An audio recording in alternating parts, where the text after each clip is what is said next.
Cette histoire pourrait commencer par « Il était une fois ».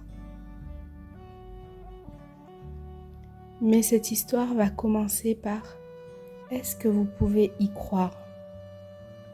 Les esprits de la nature ne dépendent que d'un seul mot : croire. En effet, depuis toujours, depuis la nuit des temps, des contes, des légendes, des histoires nous parlent de tous ces êtres de la nature, des gnomes, des fées, des lutins. Et pourtant, très peu de personnes disent les avoir vus. Et certaines sont persuadées qu'elles existent. Alors pourquoi tout ce mystère autour de ces êtres de la nature ? Parce que tout simplement, on est dans une société aujourd'hui où croire en quelque chose est de l'ordre presque d'être farfelu, un peu fou. Et pourtant, pourquoi ne pas y croire ? Pourquoi ne pas croire en ces esprits de la nature ?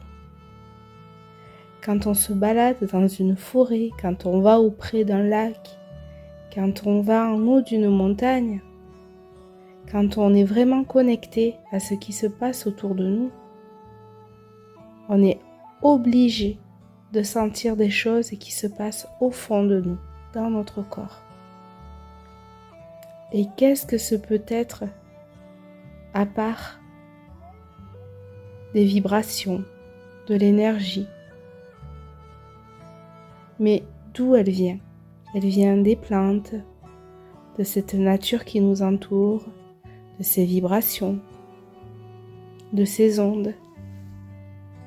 Alors pourquoi ce ne pourrait pas être possible que les esprits de la nature existent ?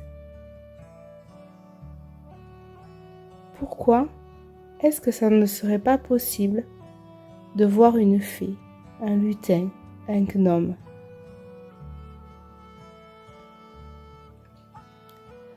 Pourquoi est-ce que le possible n'est que dans ce que nous pouvons voir ou nous pouvons toucher ? Et pourtant notre intuition, elle est impalpable. Notre amour, on ne le touche pas. Nos pensées, elles s'envolent. Et pourtant elles existent. Alors cette petite vidéo, elle est là simplement pour vous faire réfléchir. Réfléchir à ce mot « croire ». Est-ce que je peux ou pas y croire ? Et si j'y crois, qu'est-ce qu'il peut m'arriver ? Dans ce monde de la nature qui s'éteint de plus en plus parce que les gens sont de moins en moins connectés, eh bien en fait, c'est un monde qui disparaît petit à petit parce que les croyances et les cœurs s'éteignent, tout doucement. Qu'est-ce qui fait que quelque chose reste animé et reste actif ?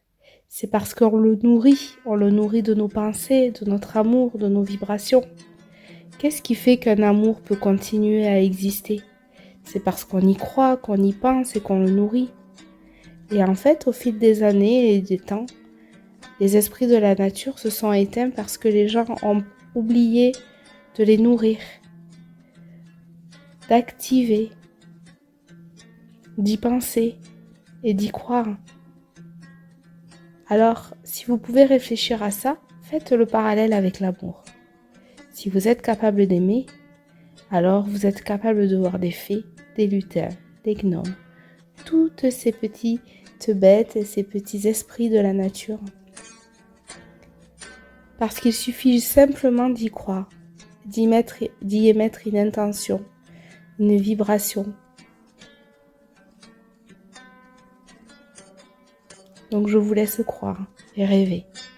Et peut-être qu'au détour d'une forêt, ou en haut d'une montagne, ou tout près d'un lac, un jour vous pourrez apercevoir ou une fée, ou un petit lutin, ou un petit esprit de la nature, qui sera là peut-être pour vous guérir de quelque chose, d'une tristesse, pour vous guider, pour vous donner un signe, Parce qu'une fois qu'on y croit et qu'on comprend à quoi ils servent, bien en fait notre vie elle change et elle prend une nouvelle direction.